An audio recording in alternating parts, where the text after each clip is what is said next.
So anyways, Deadstock is a Black-owned coffee shop here in Portland, downtown Portland. Sneakerhead themed coffee shop. Let's get Indeed. respect on the name. Respect on the name. Yeah.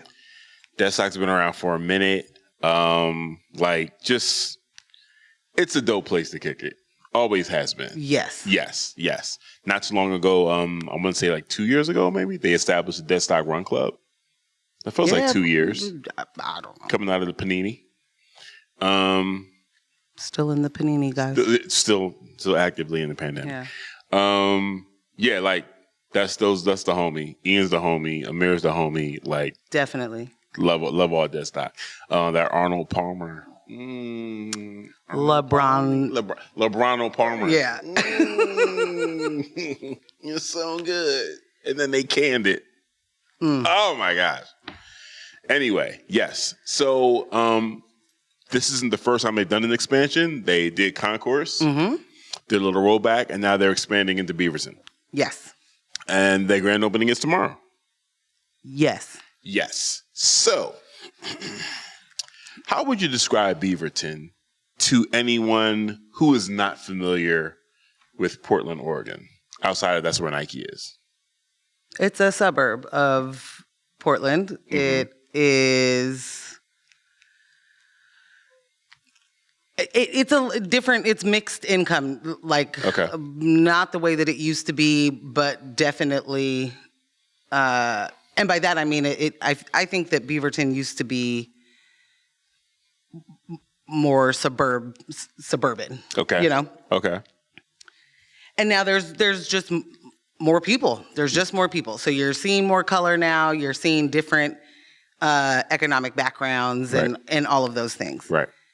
But it's a suburb. So there's, just an established presence of people. Okay. I don't know what you're asking. I would just come out and say it. In relationship to Portland being dubbed the whitest city in America. Beaverton is a suburb of the whitest city in America. Yeah. Okay. Yes. Okay, cool. It is that. Cool. So with that understanding, that's where Deadstock is opening a new location. Yes. You know what else is all in Beaverton? Hopefully more money. You know what I'm saying? Like you're closer to Nike. You're closer to Intel. There's a lot of money out there. Columbia. You know what I'm saying? Like this most certainly can be the it coffee shop, especially like you mentioned, because it's sneaker theme. These are people within the culture. Yeah. So, So, to celebrate the grand opening, one of the things that they decided to do was a collaboration of sorts with the Beaverton Police Department. The first 100 cups were purchased by BPD. And I'm just trying to hide. Cops love coffee. At least that's what the memes say. Coffees and donuts. That's what they do. Every cop movie and TV show, it's a thing. In any event. Indeed. So there's a Instagram post that goes out. It's a shared post from the Deadstock account and the Beaverton Police Department account. Mm-hmm. And the response was I don't know if it's not fair to say mixed. It was predominantly negative. Probably. Yeah. Probably. I mean, yeah. It's online. Yeah. So it's archived now, but I just meant that when something is online, the reactions are going to be even more polarizing, Yeah. Shout out to Jake Williams in the chat. Deadstock Run Club participant. Yeah. So I think that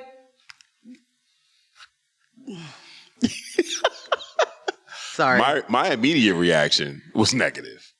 So what I want to say is I believe that was what it appeared to be was like the police shared a post and invited them to collaborate on the post or whatever. Mm-hmm. And maybe I'm wrong about that. I could definitely be wrong about that. Mm-hmm. I just, so immediately was like, who does this benefit? Who is this for? Who is this for? In your opinion, who does it benefit? The police. Absolutely. The BPD is who that benefits. I don't, and that's it. That's what, full stop, is where I see the benefit of that. Yeah.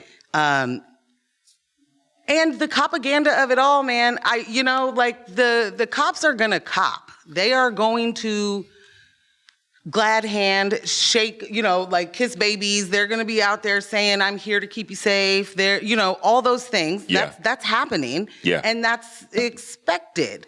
But this is a PR move for them. This is part of the communications team is like, let's get a post out kind of thing. Right. Right. And for me, that is a thing that absolutely. Oh, Carlos said I saw an overwhelming amount of negative feeling comments. Yeah. Mm-hmm. Yeah. Yeah. I think that's true. I think that the community that loves and appreciates and feels like Deadstock is something that they are able to not just support, but feels represents them in a way. Mm-hmm. Feel safe there. It is, for me, I am not going to any event at all hosted by the police or paid for by the police and I'll say knowingly. Yeah. I'm not knowingly doing that. My interactions with the police are likely different than a lot of people's, right? But what we definitely know is systemically, the police are an arm of oppression. That's it. They are here to literally protect property and not actual people. And so, again, who is this for? The relationship between the police and just the Black community. Not great, right? But that's not because Black people are unreasonable and can't be talked to. Right. And the way that these kind of things get framed is like, well, we just need to open the door and have a dialogue. We got to open channels of dialogue. As if we haven't been screaming, don't kill us. Right. We don't. We actually have to stop asking for people that oppress us to stop. They're not going to. Yeah. They benefit from this. Right. So a conversation isn't a thing. And, I don't want to discourage anybody who wants to do change and wants to be a part of change. I encourage those same people to find out what has happened before you had this idea. Right. That's key. No, that's key. People who have the energy, people who have the intent and excitement around making change, that is awesome. But it is extremely important, like you mentioned, to engage with those that are already involved. Yeah. So, yes, there were tons of negative reactions and responses to this. I am curious now, though, thinking about the whole joint post, like the people that responded positively, are you followers of the BPD? The police? You know what I'm saying? Right. I could totally be wrong about that. Yeah. It could have just been, Deadstock did that post. I don't know. I'm not trying to. I mean, regardless, it was a shared post, period. Right. And it wasn't a surprise to anyone who shared it. Like, there was a conversation. So, whether it came from Deadstock's account or the police's account, it was a shared post. That was understood. It was a plan. It was promo. There's an event. It's marketing. It's promo. I remember being really, really, being a zealot around women's rights. And I don't know what happened, what conversation I had. I know this was around 2-1 Live days. So shout out to Rhythm and Jeray, and of course you and, other women in my life that opened my eyes to some of the things that were happening. And, you want change immediately. And I'm running with this privilege of being a man, still a Black man, but you're still running with this male privilege. And I'm going to, right all the wrongs. I'm going to talk to these people. We're going to make this is ridiculous. And what ends up happening is there's tons of missteps that come with that. When you lead with, it could be the most positive energy, the most awesome intent, thoughtful intent as well. When you're uninformed or you just don't have the tools, you are going to fuck things up. You are going to hurt feelings. You're going to have missteps. You may create harm. Yeah. And in a situation like this, where, race relations and, civil rights and social justice, it's a ever evolving landscape. What we don't need are moves being made that validate dishonest initiatives. So having community relation type events with the police, that's something that we found out didn't work in the 60s. If we're doing that in 2024, we're signaling to a group of people, definitely our oppressors, that they can still run the same game. Yeah, that the playbook is still in play. Still valid. Fam. I spent 2 years, and I mentioned this on our Thursday show, and I'm sure a lot of people may be surprised to hear this, but I spent 2 years on the PPB, Training Advisory Council. Portland Police Department, Training Advisory Council. I spent 2 years there. I went in with a couple of ideas about getting information on the inside, really trying to understand what's happening there. It wasn't a change things from the inside perspective for me, because I don't believe in that anymore. Shout out to Jay-Z in the NFL. Perspective ruiner. But I mean, aren't we past kneeling? And while in there, there were a couple of meetings where we were in there with some police officers, not just rank and file, like higher up, supervisors, sergeants, in some of these meetings. I've gone to the training facility. I've toured that. Of course, it's part of the whole process if you want to give advice on training and accountability and things of that nature. And one of the things that was expressed to me, as I told them, I said, some of the issues that we have when we talk about community engagement and community relations, we don't feel like you guys are people. Because here it is, we can watch someone get shot unjustly, and it's happening in another state, right? We look at our local police department like y'all are all in the same gang. And that ends up happening because when these injustices are taking place, you guys here home are quiet. Right. You're silent. Right. You act as if we didn't all just see this injustice happen. Boy. And that officer's response to me was, well, we don't have a choice. We actually can't speak. We cannot make any political statements at all. Like, against the job. We cannot do that. So, okay, cool.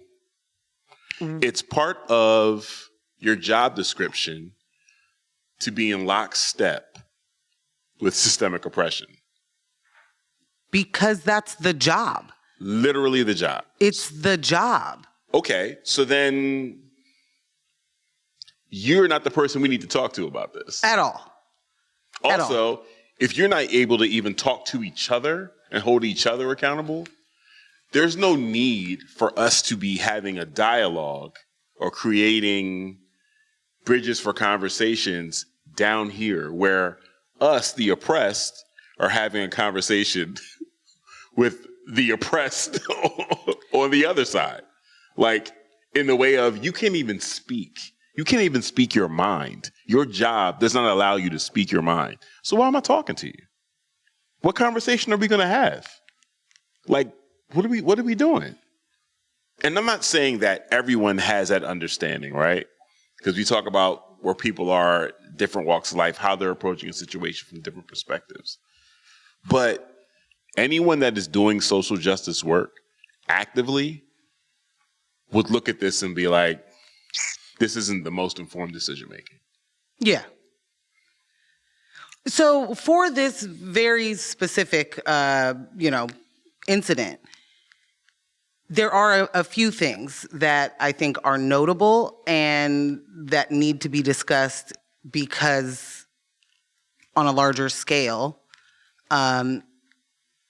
we just have a lot of, misunderstandings about things. And so one is everybody is on a different part in their evolution and their education and the things they know and the things they implement and the things that they dive into, right? I am a person who believes that every single thing is political. Because if it affects your life, it's political. Somebody is can try to legislate that. Right. We definitely have, there is no question that there is systemic oppression, period. But that the police are an arm of that. Right. And you don't have, it is, it's the system. So talking to one cop, talking to 18 cops, talking to 57, you're talking to individuals, and this isn't an individualistic issue. Right. You can't one cup of coffee at a time it. This is literally a system that is spending money, time, all of their resources on telling you that it doesn't exist. Right. In order for it to continue to exist. And so giving the idea that you can do this individualism when it comes to systems is flawed. And it's something that does not work. It isn't, we didn't get the right person to do it yet, or, that kind of thing. It isn't a thing. And so I'm not saying that everybody who has ever had that idea and tried to do it is, anti-Black or something like that. Certainly not, yeah. I'm saying misinformed. Yeah. That's it. And it is unfortunate when we are misinformed and we're misinformed and loud about it. Yeah. Misinformed with a platform. Yeah. Like we see it all the time. Pull that up, Jamie. Like we see Joe Rogan give disinformation, misinformation, all the wrong things throughout a 3.5-hour podcast. Right. And then, oh, wait, Jamie, why'd the internet lie? Like we see that all the time. Jamie, could you look up why they're boycotting Deadstock? So thank you for bringing that up, because this was the thing. You said anti-Black, and I was like, to the anti-Black of it. So here's the thing. I just want to start by saying cancel culture is not real. Mm-hmm. And by that I mean people do not lose their livelihoods because of the thing that happened, except for, Chrisette Michelle. She's the only one. She's the only one I can keep going back to. She is the only one that's ever paid an actual price. Career derailed. I mean, a bad choice was made. That was a super bad choice. Thanks for bringing up that choice, though, because this is the same to me. It very much in the same way of capitalism really will just eat our brains. Yeah. We will just be stuck in this perpetual loop of not realizing that is a system of oppression, and that in order for other people to be rich under capitalism, other people have to literally be destitute. Yeah. And if your economic model means that people have to die in order for that model to work, I think it's a bad model. Yeah. I think we should not do it. It don't work. I don't think that you can change it from the inside. I don't think that you can make it capitalism but Black. I don't think you can do any of the things that capitalism is, mm-hmm. and it work, and it be better than. I mean, you literally have to have people in positions of absolute desperation in order for capitalism to work. Yeah.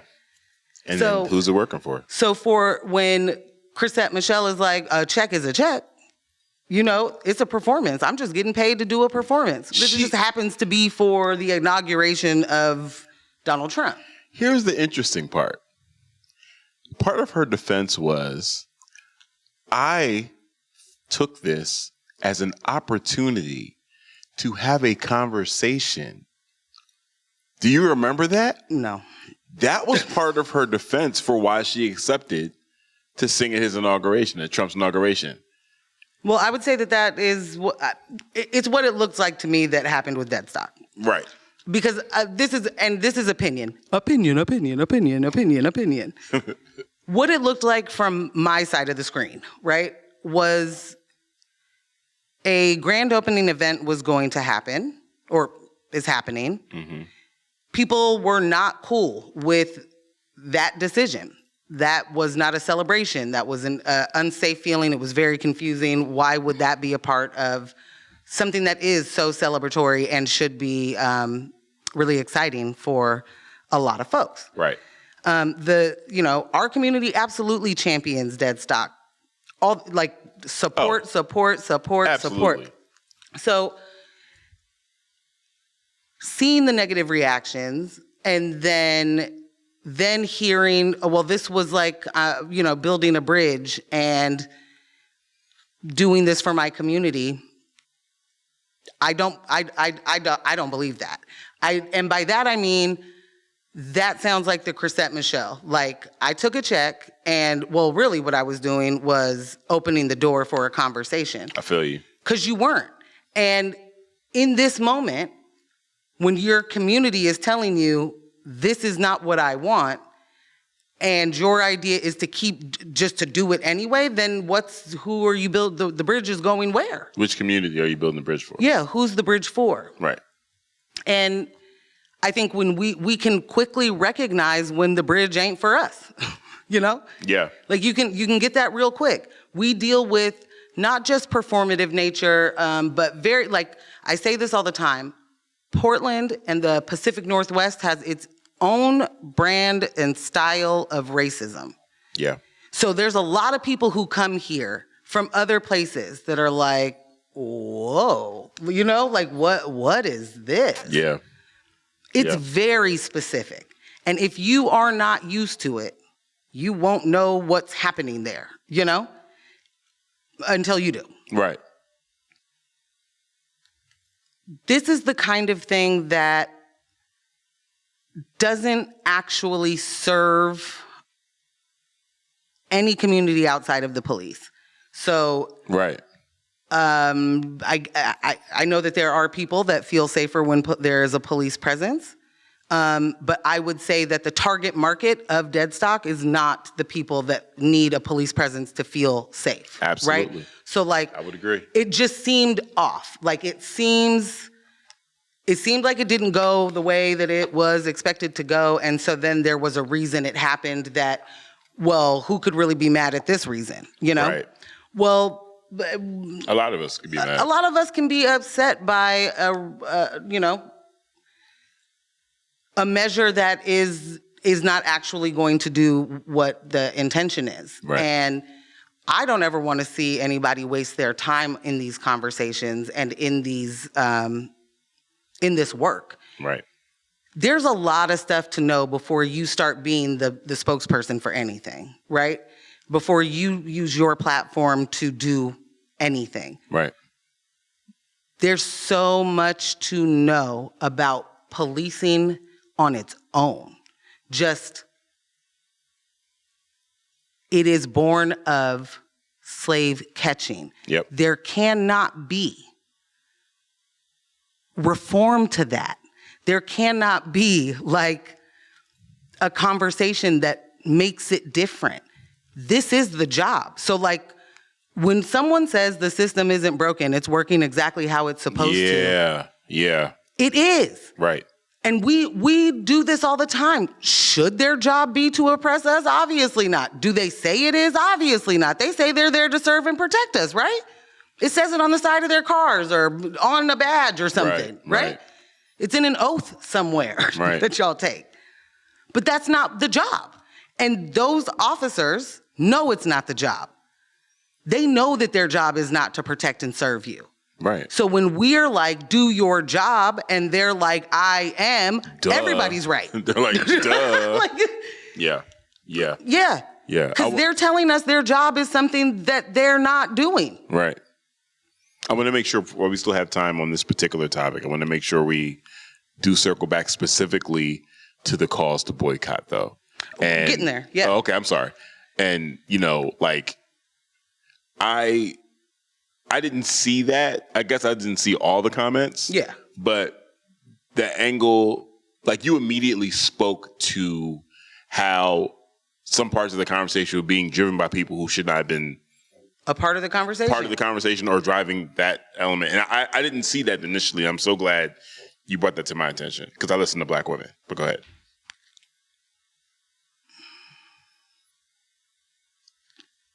So there were a lot of comments that, or not a lot, but there were comments that were definitely, boycott and this is unsafe for Black people. And as a Black man, business owner, how do you not know that? But the people saying that were not Black people. And I am forever and always going to find issue with someone who says they are an ally but immediately is like if you understand how this kind of decision can be made and what it actually is born of, that this is business class, shenanigans. I don't have a different way to say it. Like that's what that is. If you don't know that that's where that comes from, or why there would be Black people that do believe that there needs to be more of a police presence, or that there are Black people that want to be police officers, like if you don't understand those things, right? You should not be, your opinion, it doesn't matter. Right. Where you sit with it doesn't matter because you don't have enough information. So it's very much the same to me. Everyone's going to have their opinions and they're going to do that. It doesn't matter if they're informed or not. But you don't need to jump in and do all of that. Right. For me, the performative measures that our society takes is this fake ass stance of, I'm not giving you my money anymore. But then you do. You're literally, there are people right now who are saying, stop the genocide, I will not be complicit, do not use my money, and then go to Starbucks. Yep. 100%. 100%. If it's the if we're talking about principles, I need to see that applied. I don't see it applied. Do you know how different this world would be if we actually divested from things that are harmful to us? And instead, we don't do that. We pretend to do that. We will be impacting industry across the board. Which is how you actually get change. I'm sorry, I did not mean to. No, but to your point, you're against the genocide, you're in line at Starbucks. You're against the genocide, and you bought a fish fillet yesterday. It is me. Double fish fillet, extra cheese. It is me. Okay. Last Friday just passed. And for someone to not understand how difficult it is for oppressed peoples to navigate the oppression. Right. Like you're saying. And then you're calling for a boycott. So what you're saying is this business now needs to fail. This Black business owner, the people of color that are employed there, all of them need to suffer. But you're still buying your Starbucks. By this decision. Yeah. This solitary decision. That those people are not, there's just, there is no just no police. Yeah. That's not a thing in the world that we live in right now. Boycotting them does not shut down the police department. Say it again? Boycotting them does not shut down the police department. Right. It shuts down the Black business. Yeah. I mean, think about what the George Floyd protest looked like and how the police responded to peaceful protests with riot gear, with tear gas, with nothing but escalation. If the system of policing understood that what they did was murder a citizen, no matter what any other circumstances were to that. Right. It was 9 minutes and like 40-something seconds of one man with a knee on the neck of another man. That's not policing. No. Right? Or at least the way that it is supposed to be sold. But it is catching. It is getting your man. Yeah. Yeah. So with the police not being willing to even accept that that is not a way to be effective, they took the protest personally. Very. You know what I mean? They were like, oh, this is an attack on my blue life. Right. I'm doing is going to work. So many blue lives were birthed out of that moment. Fam. Just so many. Lo said, talking about the comments, it felt like a moral off in the comments. Who's the most moral and knows how black businesses should run?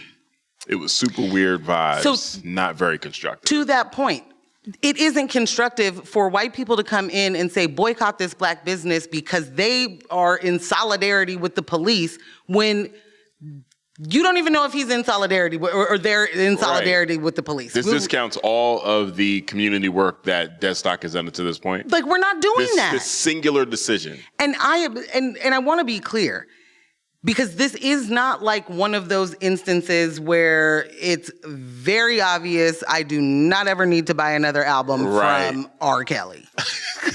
That's not what this is. Yeah. This isn't me not playing Chris Brown records. Right. Yeah. This really is like what to me feels like a misstep. It's a misstep that I think deserves a call in, not a call out. Yeah. And so if we are going to actually be effective community members with each other, if we are going to get each other to understand the historical context and understand why that is not an effective bridge building. Yeah. How in actuality it sends every wrong message that could be sent. You're not going to get that understanding if you don't have people in your community who are willing to talk to you about it. That was fire. Oh, thank you. That was fire. I was a fan.